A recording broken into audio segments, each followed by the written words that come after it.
अब वर्ग समीकरण दिया हुआ है हमको, है ना। वर्ग समीकरण 4x² माइनस x प्लस 1 बराबर 0 के मूलों की प्रकृति ज्ञात कीजिए। यह प्रश्न पूछा गया था छत्तीसगढ़ बोर्ड में 2019 के सेट बी में। ठीक है, तो इसे हल कर लेते हैं। दिया है वर्ग समीकरण 4x² माइनस x प्लस 1 बराबर 0 की तुलना मानक समीकरण ax² plus bx plus c से करने पर क्या होगा। x² का गुणांक a है और यहाँ x² का गुणांक 4 है, तो a बराबर 4। यहाँ x का गुणांक b है और यहाँ x का गुणांक -1 है, तो b बराबर -1। यहाँ c अचर राशि, यहाँ अचर राशि 1 है, तो c बराबर 1। ठीक है, अब क्या होता है, इसकी प्रकृति ज्ञात करने के लिए हमको इस समीकरण से d बराबर माइनस नहीं आएगा, है ना, b² माइनस 4ac से तुलना कर देते हैं।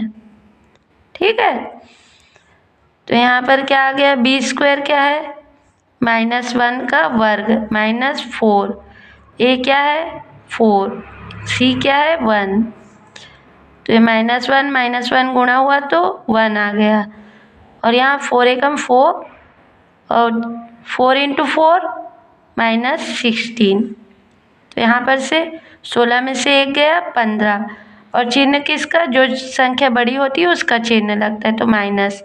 ये क्या मिल गया हमारा, निगेटिव नंबर।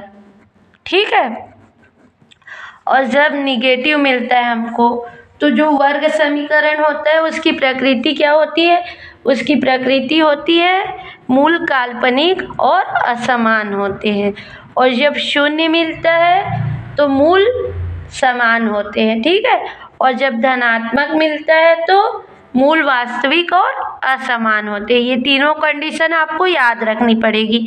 तो यहाँ पर हमको निगेटिव मिला है, मतलब ऋणात्मक मिला है ना, तो इसके मूल क्या होंगे, मूल काल्पनिक और असमान होंगे, क्योंकि वर्ग समीकरण के मूल काल्पनिक व असमान हैं, और यही क्या है हमारा आंसर। ठीक।